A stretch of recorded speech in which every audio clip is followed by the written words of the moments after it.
We continue with the conversation apace on combating corruption. I have with me Judith Shamala. She's a senior attorney, civil litigation and asset recovery, EACC. Also Muthoni Kimani, director, asset recovery agency. We have Lee Karuri, who's a co-convener of a multi-sectoral initiative against corruption. We have Bishop John Warari, the chair of Inter-Religious Council of Kenya, and also Kari Nyawinda, who is the Deputy Director, Investigations Bureau. That is from the Directorate of Criminal Investigations Headquarters. Let's continue with the conversation. Before we took a short break, we will knew also Muthoni, but we opened the discussion and now gravitate deeper to the theme of the day, which is asset recovery, as it is right now. But we can hark back also from the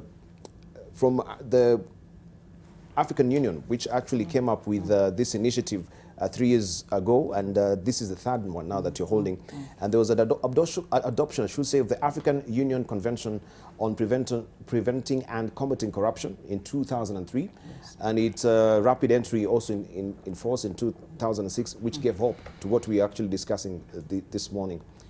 Just give us a bit of how the African Union is trying to, because as I've mentioned, this is a transnational threat. It is just not only in Kenya, but it takes a whole collaborative effort along the way. If people want to stash away money, you know, from abroad, it will take people also without the borders. Yes, thank you, Dibal. I think the first thing to look at is to look at the history of the world. Corruption, before it was all right to give, facilitation? Before in the world when you would find these investors coming in to Africa or to the other developing countries that would give some money, that was facilitation. But up until 2003, that is the UN Convention Against Corruption, there was no international framework that guided countries in terms of fighting and combating corruption.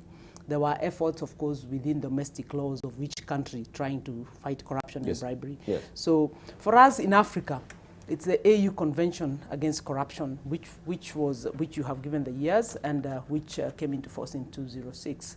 Now, under that initiative, Africa aims to combat corruption so that it's not left behind. And as you know, Africa largely holds the world's last remaining resources, which have been unexploited. Unfortunately, also Africa does not feature very well when you talk about corruption. We've had major corruption cases in Africa, the Abachas, the Ben Alis, the Guptas lately in South Africa, and of course our own local corruption, mega corruption cases which are always reported in newspapers. So it is beholden on Africans to chart their destiny and to ensure that they fight this monster and ensure that development is achieved in Africa and African children also achieve the services that they require. At the moment in Africa, alongside fighting this corruption, there is also the initiative of the Mbeki, Mbeki report on illicit financial flows, which was set up to look at what is flowing out of Africa, what is illicit. What has not really been documented is within Africa, the illicit financial flows within inter-Africa, not out of Africa. I haven't seen any document that has done that. Like if I commit a corrupt deed in Kenya, am I able to take my money into Uganda and invest it there? How easily is it for me to invest in Uganda or any of the regional countries with monies which are stolen from Kenya? Those are areas that I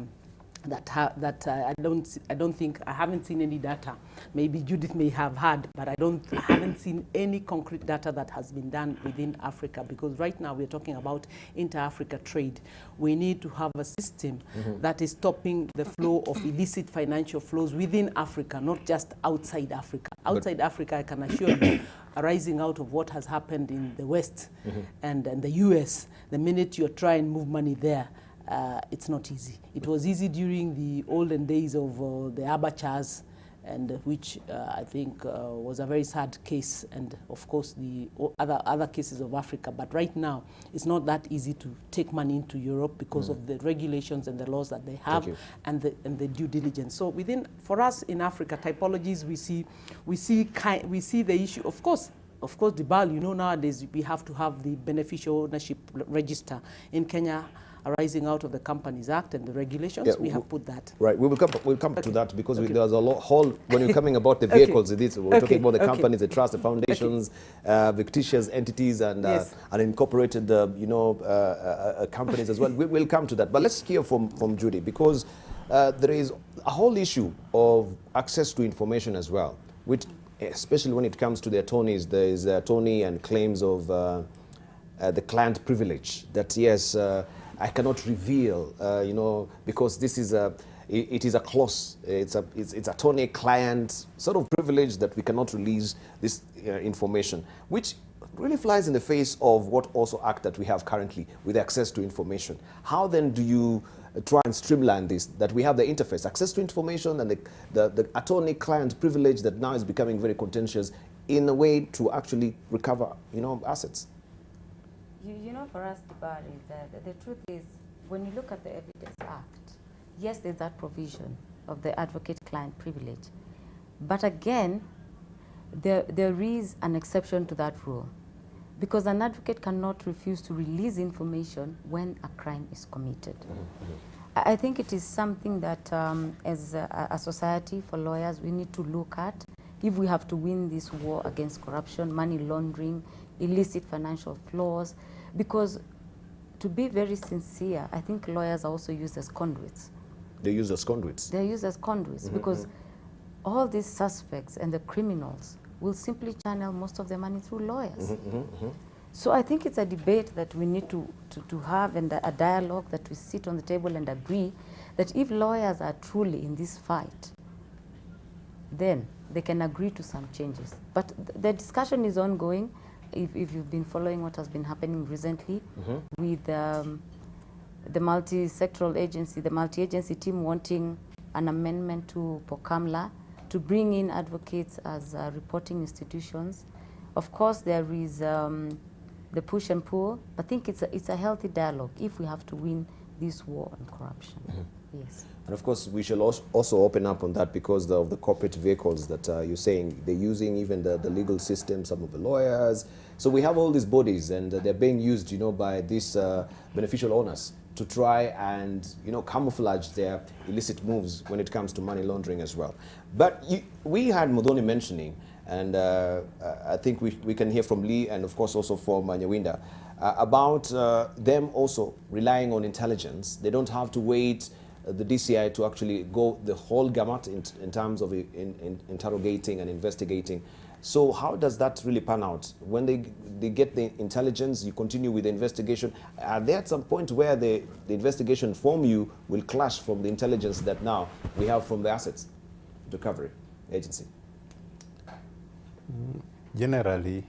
Because from my understanding was, this is the system. It begins with the ESCC really coming into the DCI as well, then the asset recovery, they're the final people. But she says we don't have to wait for the whole process to end with the DCI. We can come in acting on intelligence. No, as long as you started a case and it is disclosed some money has been stolen, they always come in from the beginning. So as we investigate, we also provide that information. Generally, as we go and look for the evidence, because ours will do affidavits and get orders to get the evidence that probably is hidden in the banks. We share that information with them so that the money can be preserved for asset recovery. In fact, this is how the multi-agency has really come in. And when it is difficult, we even call people like KRA to see if this person paid taxes. So it is a multi-sectoral approach where every agency centers on the person. We investigate looking for crime. They look for the asset. KRA will come and see if this person has paid taxes for the money. And even a lot of intelligence work goes on. Most of our cases are intelligence-led. A lot of information comes to us, then we turn it to evidence before we prepare these files and take them to the DPP so that they can be filed in court. All right. Yeah. Maybe in the spirit of multi-agency, now you've been accused that you're collaborating with the media. that we have all these, you know, investigations carried out on media. So they will come and say, I actually saw it on the media. Is it in the spirit of collaboration of the multi-agency that we have the media being roped into this because people are saying, oh, this is all playing out. What is actually the DCI should be doing, should be actually carrying out the investigation, you know, subtly, you know, just, you know, without the glares of the cameras so that it cannot be interfered with. But we have people actually condemning the media or condemning DCI and the DPP and saying you actually are revealing information. Even the ESCC, you're revealing information about people who should be arraigned in court, or maybe you're going to raid someone's house, you know, for them to be taken to the ESCC for investigation, or for you to take them to court as well. How do you respond to that? Or is it the multi-agency approach that we are talking about, that we have to have a collaborative effort with the media? Maybe we do not really understand. No, we involve everybody. And as long as this information going to the media is not going to affect our operations, I don't see anything that is wrong with it. So it's never really affected the operations at all? No. And people who are condemning and saying, oh, it should not be on the media, you know, sometimes it subjects these people with their families to the media, and then we have this particular case going down the tubes because there's no conviction at the end of the day, because they say this was a sloppy sort of a job that was done by the DPP or the DCI when it comes to evidence. In fact, the media has been of quite a lot of assistance. Sometimes we cannot summon people, like a case we are doing now, where there are about 5,000 suspects to be called. We use the media or a Twitter handle to say these people to be reporting on these dates. If it was left with our systems, we would not manage. Yeah. Okay. Let's get from legal. Yeah. You want to respond to these or to the issue? Comment on this. Okay, please. And some other one or two Yeah, other yeah, issues. yes. Yeah. I think the role of the media is very important in terms of the fight against corruption. You cannot fight corruption in private, quietly, subtle. No one knows what you're doing, and eventually see people at the very end. It's important that these issues continue to come. Media are part of our multi-sector initiative against corruption. They have done a very good job. And a continuous exposure of corruption is part of the fight. Yes. What could happen is that possibly under DCI and DPP, sensitive information, they are guarding. That we know they are guarding. But information that requires to come to the public, and the public to be aware that the fight is going on, is important. I'd also like to add that we're also representing the citizen voice. What the citizens are looking for is information. They want to be aware that something is being done. And we have seen that there's progress. There's progress on the fight against corruption. Where the problem is closure. It's taking too long to close, and therefore there is closure. There's impatience setting in. And what the Kenyan citizens want is, when you start a process of exposure, is to bring the matter to a logical conclusion as soon as possible. Yes. So that roadmap from investigation through the prosecution to a conviction, whichever way the conviction comes, that roadmap is what the citizens want shortened. They want to see outcomes. They want to see people jailed. They want to see assets recovered, because there is the issue that we are talking too much. We are here now speaking, but at the end of the day, what the citizens are asking, what is the outcome of all this effort?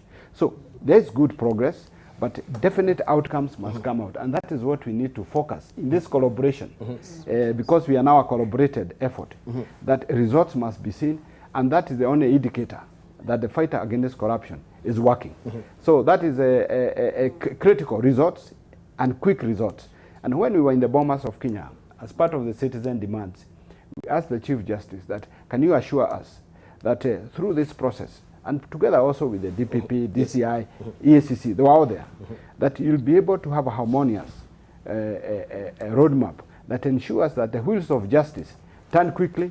And in fact, we had requested in that meeting that ongoing cases and those that are under investigation even then, can you be able to conclude them within 90 days? The Chief Justice told us that, okay, 90 days is a bit tight, but we are going to see how we can do it within the shortest time possible. In our own anticipation, we are now 6 months down the line.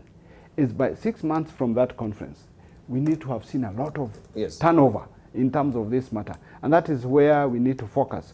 Why are we not getting results as quickly as we anticipated as possible?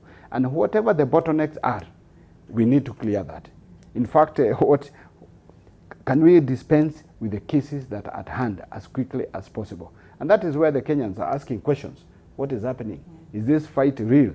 So it is real, but the results are not coming out. I would like to add two other areas. Yes. And each of us has a responsibility. The area of lawyers. We know that the banks are subjected to the Financial Reporting Center. Yes.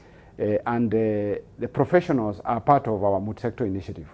Part of our emphasis right now is that our legal fraternity, who are our members, need to be subjected also to be part of the Financial Reporting Center. Because we cannot have, say, we are fighting corruption, but we also have custodians within us. You know, when you say you cannot release information, it is privileged. Yes, yes, yes. Then you are a custodian of not or a custodian against the fight. So we would like the lawyers, and we have spoken to them, they are our members, that they need to embrace our petition that we need to amend the law to allow that lawyers, because if you have nothing to hide, you should not fear. Yes. You know, you cannot say that you are party to fight corruption, yet when you are told, let's amend the law so that it makes easy, you say no. Yes. The commitment to fight means that we make it easy for all of us. And therefore, the lawyers, and we appeal to them, even today, to support the amendment. Because if you have nothing to hide, there's no reason to fear. And that will enable the processes of investigation to be complete, and that you don't have fraud and stolen money hidden within the legal accounts. Lastly, another comment is as professionals and the private sector. The role of the private sector within the fight of fighting corruption is so important, because there are three key sectors of our economy that are actually the drivers.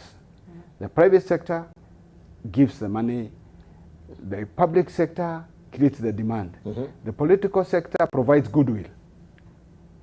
Goodwill.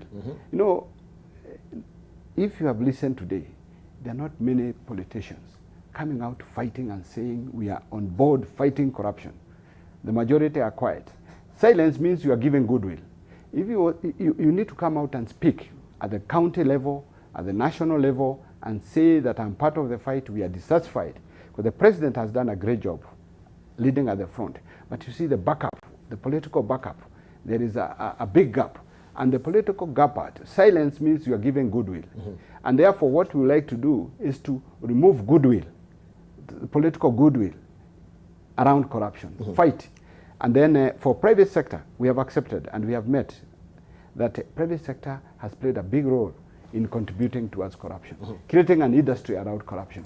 So we have agreed that we have to put our house in order, dismantle corruption, dismantle this industry, and also put systems that prevent also public sector, government, from continuing with corruption. So this is the issues that we are discussing. 3 points that are very key, pivotal points that you've raised. Let's hear from Bishop a bit, because he raises also a good point when it comes to institutions, which now is really gaming the system. And we've had cases that really take long, protracted time. As I've mentioned, melodramatic on the arrests, we have it, and people, you raise our hopes, you know, this will actually go full circle.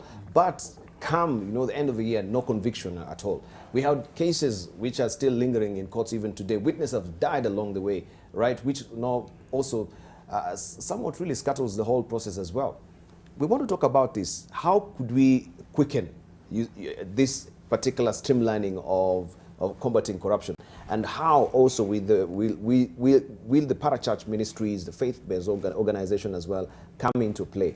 The critical bit of it is maybe the values. This is where I want you, Octo, to come in, because we will not be sitting here if the church really did their job in teaching people the morals, you know, on corruption. I know you're having all these religious persuasions also within the council as well, but they still have one tenet that they are really holding on to, and that is, you know, you have to be a person of a noble character, which is a person who is actually upstanding in the society. He has integrity at the end of the day. Has the church failed?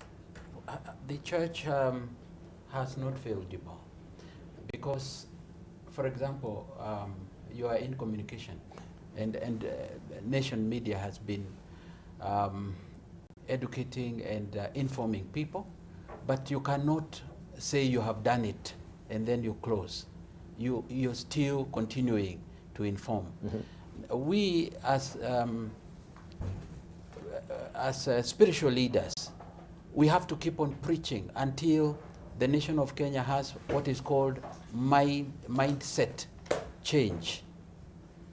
We must keep on speaking against corruption until, and actually, we want Kenyans to be angry enough. Mm-hmm.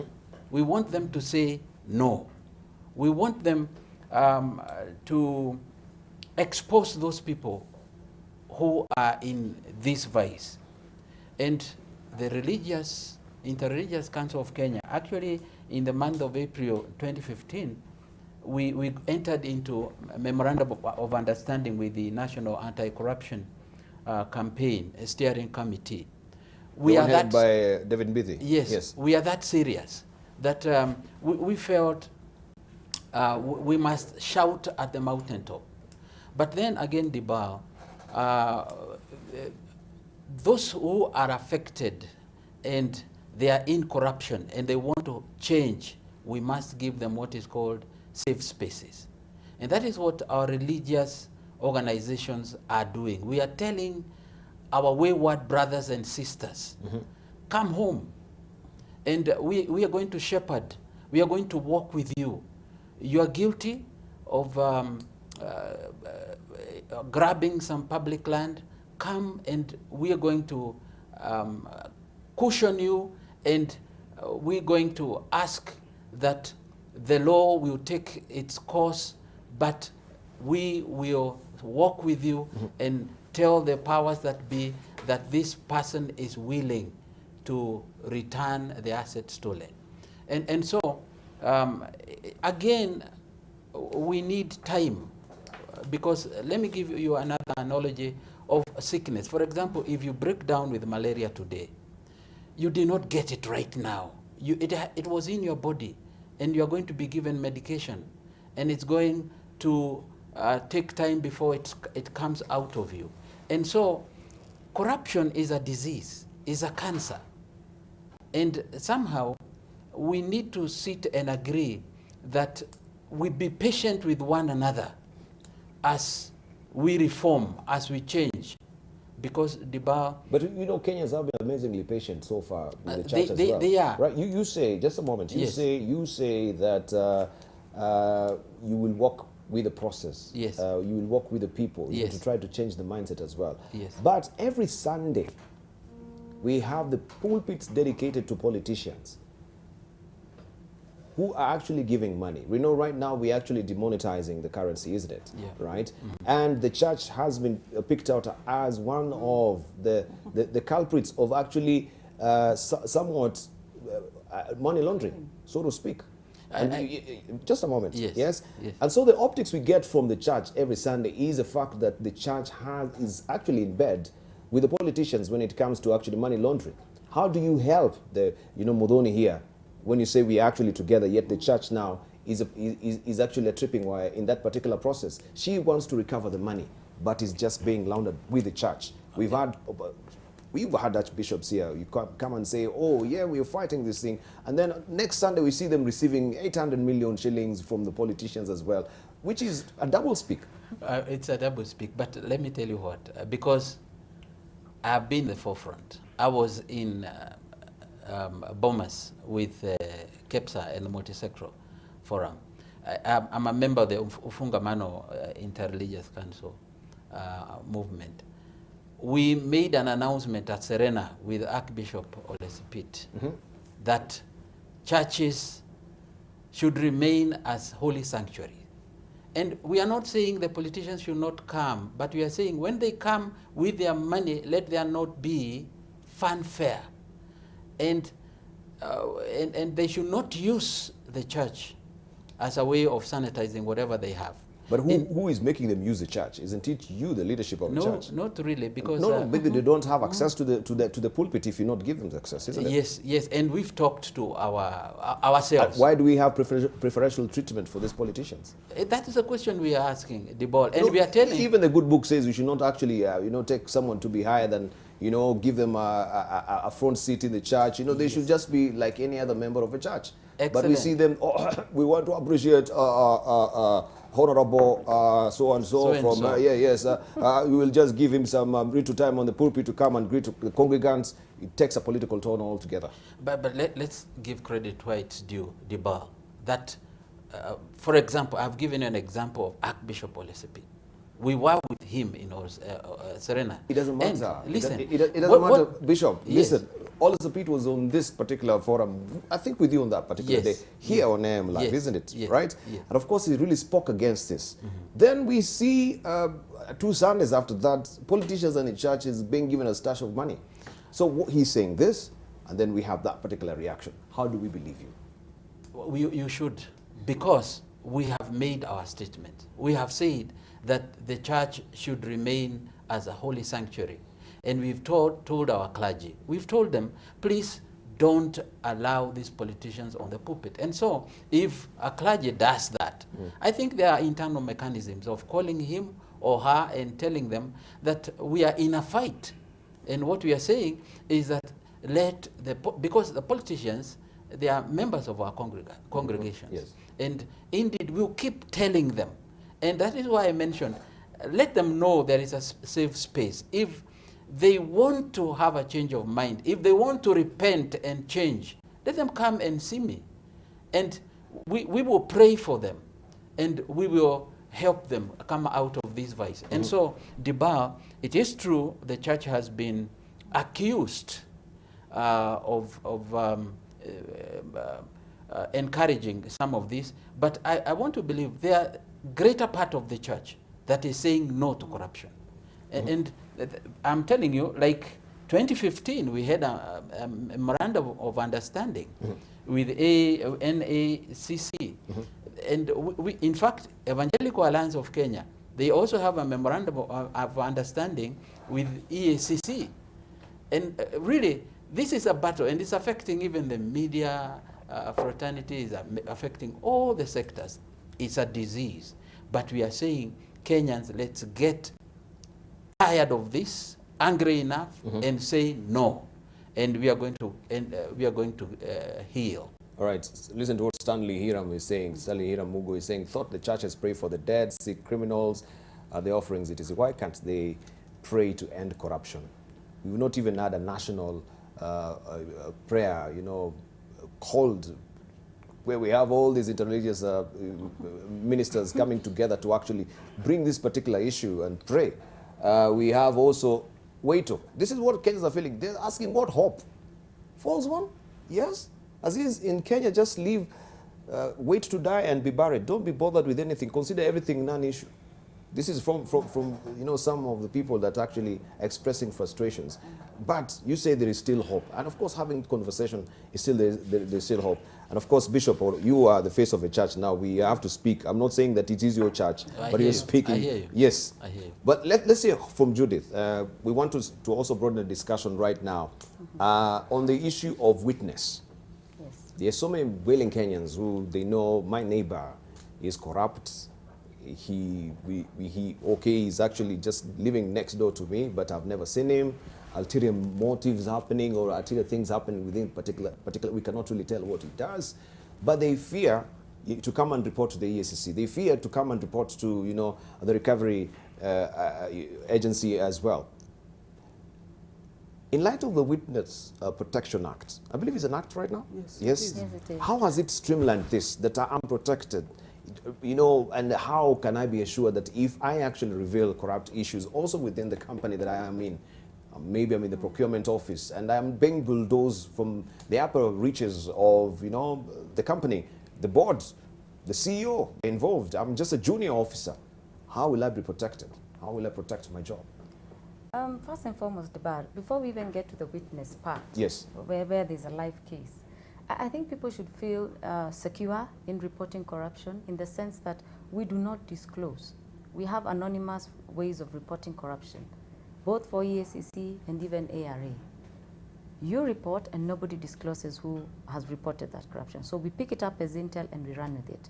In respect to the witnesses, we have the Witness Protection Act. Yes, we agree there are some challenges because it involves a lot of money, as Modoni will confirm. Just to secure one person, involves a lot of money. So what they have done, and I think Muthoni is better placed to even respond to that question, is they look at a case-to-case basis. And different factors and circumstances will come into play for you to be considered to be a protected witness. But I think Muthoni can shed more light because it falls more within her remit. General. Yes, okay, thank you. Muthoni, you want to pick up? Dibao. I think the first thing that I would like to share with Kenyans is that really, in terms of witness protection, we do have a witness protection unit, but it doesn't have all the resources. The challenge is not so much in the witnesses, Dibal, if I had your question. It's more with the whistleblower. With the whistleblower? Yes, the whistleblower. The whistleblower. We do not have a legal framework for the whistleblower because we have the bill which is pending. But if you Google, almost all companies have a whistleblower policy and procedures, and yet the whistleblowers are the ones who actually then get all the battering and the retaliation. We can see the challenges that you have with Munyenke and the likes, you know, and many others who are ongoing, who I have in my radar, and I feel very, very sad when I see a whistleblower who is a true Kenyan revealing to us what's going on and should not be going on in an institution, and then we see that whistleblower being then given either that whistleblower is either sacked or he's transferred, or anything can happen to that whistleblower. So there is need for this country to really establish a very safe mechanism, and a mechanism that's really confidential, that whistleblower is never known and does not get the retaliation from the bosses. We ourselves as the agency, if we see anything, we like the newspapers because it's a source of intel for us, and we also get a lot, even through phones, through what people tell us a lot of things. Some of it is not really valid, credible, but we don't dismiss. We look at it and then analyze it and see whether it has substance, whether they are real assets which we can trace, or whether it's just imagination. So we are working as the multi-agency team to looking into ways of, even without the legal framework, ways of seeing in very selected cases, where can we, or what can we do to ensure a whistleblower is not exposed and is never known by the suspects, because the suspects are the ones who can cause harm. It's still in the nascent stages, so we can't reveal what we're trying to do, but I'm sure we'll come up with something that will support even the whistleblowers without, even if we don't get the legislation. You know, the legislation, we wait for Parliament to pass it, so it's not under our control, but we will be able to take that bill as AG's office forward to ensure that it's passed, and then have a framework for where we have the safe places for these whistleblowers to be kept. But I would also like to just comment on the balance that Karuri is talking about, the balance between the role of the media and the balance between confidentiality of the investigation. Yes. That's a balance that we need to get right, because sometimes we reveal too much, like 300 questions are going to be asked. I think that's going a little bit too far. Yeah, so we really overplay our hands. Yes, I think, and what we are trying to do is have a session with you, members of the media, to see how we can work a system of support without prejudicing any investigation. I think that's the plan that we have at the MAT agencies, to bring you together on a morning breakfast where we can agree this is what we can share with you to keep citizens informed, and this is what we keep to ourselves. You shouldn't, if you know it, give it to us confidentially. Don't put it in newspapers, because then it prejudices us. And I agree with the citizens. They are right. They should be. It's their right. Their impatience. I can understand the impatience that is hanging around the issue of the cases that we have. We had NYS 1, it's on appeal. We have NYS 2, you know, it's ongoing. Yes, I can understand the frustration of the citizen, and the expectation, maybe the expectation was too high. The intrigue of how the prosecution takes place is something that the citizens have not understood. There are multiple defense counsel. There are multiple legal questions being asked into this. So the trial cannot take place in the 90 days. Unfortunately, Bwana Karori, we are trying to see. There are documents to be produced. So it's a whole long process. And this is the adversarial system we have. It's not the civil system where the judge goes out to investigate you, and it is you to come now and disprove that you're not guilty. So our system, the common law, that's just what it is. What we are trying to do is to to work with the Chief Justice and the judiciary and then CAJ to see if we can limit the time for cases. But still, that will depend on each case. Case-to-case basis. Case-to-case basis. So really, that's what we're working on, and we hope as a country, because everybody has the goodwill. I wouldn't say that we were at the same place we were in 2015 or 2016. We are different because we see it together. We see it as a national problem, which we need to address in each person's role. What can I do to ensure that we achieve the result? Even if somebody is going to be acquitted, it's okay. They've gone through the due process. The rule of law has been followed. If somebody gets a conviction, then we get it. But in terms of assets, recovering assets, it's also a long process. It's not the way the citizens say, oh, okay, we have this.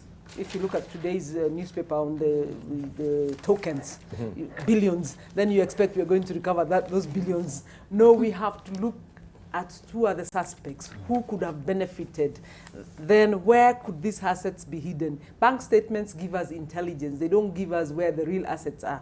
It's very unlikely, Dibal, that you'll find that huge amounts stashed in a bank account. No, it doesn't happen.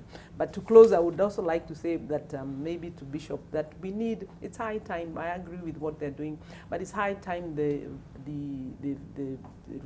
religious sector looked at their sector and seeing, I know there is resistance to some regulation, but I believe that in terms of money laundering in particular, there is a way we can sit together and see how can they flag out money laundering and report that to us. I believe that we are not going to ask them other things. We just want to see an institution that is holy and religious should not be used for criminal activity.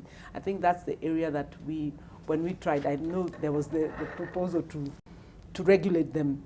But that was a different agenda. Our agenda is like what the Pope is doing in terms of the Catholic Church, in terms of looking to see that the church is not used for money laundering. And this is something that I think we all cannot avoid, because if criminals see an institution that can be used, they will use it even using the Bible or the other holy instruments. Yes, using the Bible in the pretext of the Bible. Yeah. Right. Let's come to Nyawina on this as well, because I think we're discussing also about the whistleblowers. Maybe they're coming to you also, they're giving you information as well. And we have Modoni also saying sometimes maybe we overplay our hands because you reveal too much maybe to the media as well. That sometimes can be a bit prejudicial to, the investigations as well, and even the court cases maybe, because there's so much. And we've had, some of the judges saying, no, the media will be locked out on this. Yeah, how come this came out? We know about the sub judice rule as well. You can tell us, do you reveal so much? And maybe also in addition to that, there is also the case where we have the office of a DPP, and people are saying that some of the prosecutors cannot really match the lawyers that we have in the courts as well, right? That some of them maybe they should be getting some legal scholarship. At least we have lawyers, pitting against lawyers. So that has been the case. You have, very consummate lawyers, and we have very maybe inexperienced prosecutors who come up and then they're really quashed by these lawyers. That has been a very lopsided sort of, could we say, a battleground in the courts. You can actually talk on that. I know you're not from the DPP, yes, but I know you in that particular spectrum. We don't have anyone from the DPP, but you can actually even, just shed light on it as well. Probably I may comment that crime is quite dynamic. Yes. And crime changes so fast compared to the laws that we have. And it requires a lot of training to get at par with the crimes that are happening now. At the DCI, there's been a lot of training and a lot of support in training our officers. Like in cybercrime, almost every crime today is a cybercrime case. But we find, I'll not really say in the DPP, and even in the courts, you take some of the cases, you really need to explain. So training is required across the justice system, not just at the at the DCI or the ESCC. You understand your case, but when you take it to the next level, someone really doesn't get. Like the cases that we have done, like Kenya Power, without the cybercrime, we will not crack them. But I believe it's important that training is done across the board. As much as we are doing our cases and taking people to court,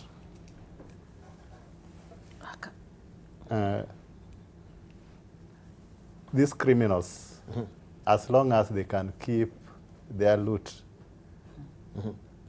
and crime appears profitable, and the population appears to really see them as successful. I think that is something that Kenya as a population, as a society, needs to work on. Because when somebody has money, we don't ask, where did you get it? You are in a profession with your colleague, suddenly has made so much money. You don't ask, how did he manage to get so much money? You'll And sometimes because of betting. Yeah, you'll tell you, oh, I got it from the lottery. As the countries want to right now, you bent to lottery, huh? No, but if you ask questions, it will be pointing to something. And again, instead of vilifying or even showing that this man was not got in a clean way, we make them our next politicians and leaders. Right. Even in the village, I may be very senior where I work. Okay. But when I go to the village, if I don't have the money to give around, a very junior officer who works, say, in a sector where he has access to corrupt money, when you reach there, you'll be told, yeah, give the seat to this is the big man. So I think Kenya, we need to change Our something. mindset. Yeah. We need to change our mindset. Judith, I know ESCC has integrity clubs, and you still want to instill, of course, paradigm shifts, Yeah. right, from formative ages in school. Integrity clubs, this is what he's saying. We need to change our mindset. Our paradigm shift has to be there. Tell us more about this particular initiative also from ESCC. Dabar, I think it's very important that you have actually picked that point, because right where we are right now as a society, it's a question of having a drastic mind change. You don't speak to people who are grown. You first start with the ones who are little. We have books. Through those integrity clubs, we publish books through Yes. the education department. Books that are disseminated to public schools, private schools. We speak to them. We send people out there. Yes. Very simple stories like Jane stole Tom's sweater and takes it home. Does the mom ask? No. Tomorrow it will be a shoe. Then it is a habit that builds on, simple as it looks. And with time, this person graduates into the system, comes and finds that corruption is so deep-rooted. For you to get a passport at Nyayo House, kitu kidogo must be given. Yes. When the police stop you, this is the same child 20, 30 years ago who took a sweater, but nobody bothered to correct. That is what we are using the integrity clubs for. Try and instill values at that very basic level. Just like in Germany, there's something they call, I am my own policeman. Who are you? Your own conscience. Does it touch you? Does it touch you that I have actually picked something that is not mine? Is it right that I'll give a policeman money when I'm stopped, when I know I am wrong? Can't I pay the fine and move on? I don't know. But I also wanted to add, so that we don't lose what Mudhoni was talking about, asset recovery. The whole process. I think Kenyans should know, we try to make it simple for them to understand the whole process of recovering of assets at page 36 of the Daily Nation. And it is what Mudhoni was saying. By the time you collect the intel, gather the evidence, they need to understand that not all people hide that money here. It is stashed abroad. By the time Mudhoni's investigators and our investigators get in touch in New York to find out, has this money hit this account? Yes. What are the formal channels to follow that money, to stop it? Mudhoni has to start now looking for people. How can we have a freezing order in that account? By the time that report comes back, some time has lapsed. Yes, yes, yeah, I think you can speak to that, Mudhoni, because last year also the government signed the LMA with United Kingdom, Switzerland, Jersey to recover and return to Kenya stolen assets hidden abroad. We thank you also for your salutary effort. I know 3 billion shillings, 3 billion shillings actually was recovered from the National Youth Service, Youth Fund, and the Kenya Revenue Authority scams in the last 2 years. But this money that is stashed away is what now Judith is really talking about. And this is where also this theme that is predicated on a big thing, because we have also challenges. And we have Nelson Rockefeller saying the secret to success is to own nothing, but control everything. And there are people in this country who actually, they own nothing, but are controlling everything, right? So you tell us, and this is, we're talking about the elusive beneficial owner I was talking about, where we have people who they have no companies, yeah, but they have proxies. And this, they use these categories of companies, trusts, foundations, where Bishop is also right now, and also fictitious entities and unincorporated companies as well. Just briefly on this, you can tell us briefly on how that is a big challenge as well, even as we prepare our headlines thoughts as well. Yes, thank you, Dibal. First, let me begin with the FRAC. That's the framework for return of assets from corruption and crime in Kenya. This is the MOU that Kenya has signed with UK, Switzerland, and Jersey. Yes. This is aimed at making a framework at making it more easier to return any assets which are held in those jurisdictions which were gained from corruption or crime in Kenya. And it's aimed at fast tracking, because as you heard from Judith, the process is really long. When you get MLAs, mutual legal assistance, when you have to go to the law enforcement and then get them to freeze those accounts, it will make it easier for us to just tell the law enforcement to tell us, we are investigating Muthoni Kimani. She's a high public official. She has an account here in Jersey. It is holding 500,000 pounds. We would like you to freeze it for us. So it makes it much easier, because otherwise if they don't cooperate, then the money will move to another jurisdiction, which is not favorable to us. So that's the kind of arrangement that we have. And in that arrangement, it has provision for how those assets, when they are returned, will be used in Kenya. Of course, we have the Proceeds of Crime and Anti-Money Laundering Act, which has the Criminal Asset Fund. But in this framework, we have agreed to have a committee, a steering committee, which will be in charge of guiding how the assets will be utilized because for the public good. This is in line, of course, with the UN resolution about asset recovery and returning them back to the country for development and for growth of the nations. So that steering committee is supposed to meet and join us and agree on our national agenda. We choose a project together with them, and it's implemented with their guidance, of course, following the whole procedures of our laws. It's not going to go against our laws. So it's, in simple terms, that's what it's aimed at doing. And it's the first of these cases is the implementation of the Gichuru Jersey funds. That's the project that we are looking into, how it's going to be implemented and achieved in record time, and it's going to be replicated probably for other African countries. It's actually something people are looking at.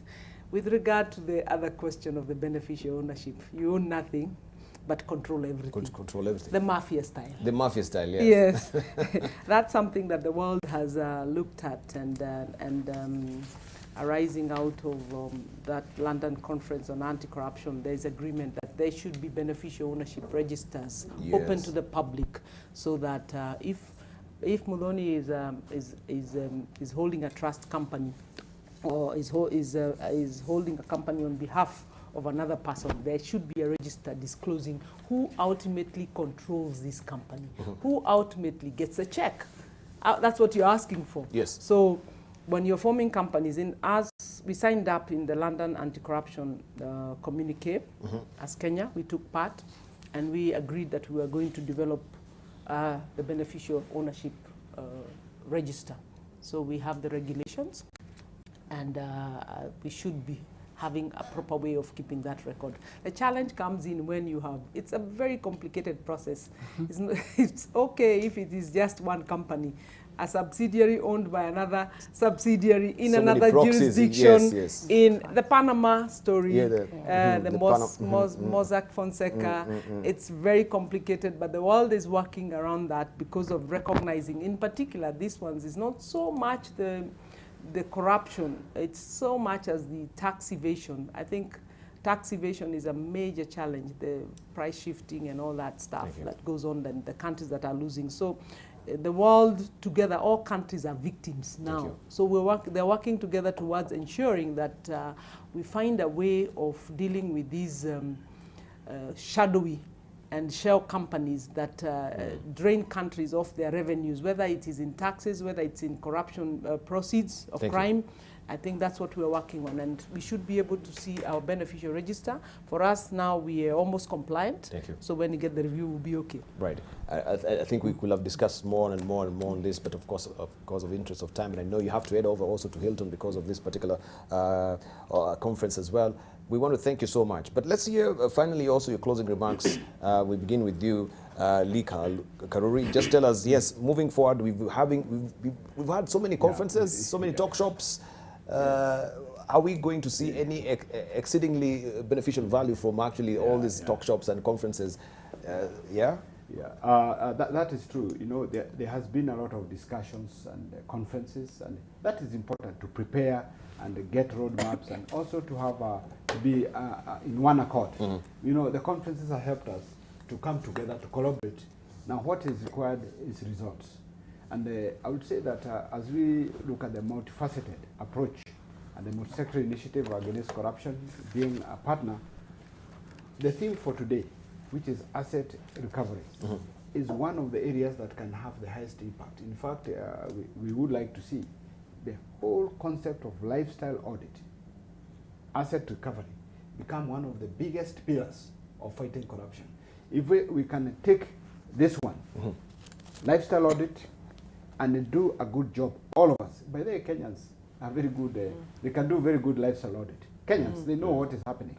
But put together a system that is watertight and have resources and upscale the work that Muthoni is doing. Thank you. And make it big. Thank you. And all of us participate. We are going to get impact. Thank you. Bishop, also your closing remarks? Yeah. Thank you, Lika. One, I want to thank Very briefly. you because of giving us this forum, and to say that Interreligious Council of Kenya, by the way, I should correct it, I'm not the chairman. I'm representing the chair. Oh, you're representing the chair. That's important. All right, thank you. That we came together 2018 and we formed a framework with what we call dialogue reference conference, reference group. And now we have gone to the counties, and what we are doing, among the many things that we are working on, is the decision to deal with corruption. And corruption can be dealt with. All we have to do is to be bold and to collaborate with such agents. I'm a member of also a multi-sectoral forum, and media is, all of us we have this disease, we can bring it to an end, but it will be not overnight. We ask Kenyans also to be patient. Thank you. With all the agents and DCI and all. It's a journey, and we are going to get there. Thank you. All right, let's hear from also Nyawinda. Briefly, your closing remarks. I can say one of the theories that explains crime, called rational choice theory, says that a human beings are a rational being. So if you will compare cost and benefit, profit and losses, so as long as there are profits, there are gains in committing crime, you will decide to commit crime. So asset recovery should come in to make sure that you don't make profit from committing crime. Thank you. Right, thank you. Oh, finally, let's hear also from Judith Shamala, your closing remarks, briefly. Mine is to urge Kenyans, for us to realize the taking away of benefits and making asset recovery big. We all must come together.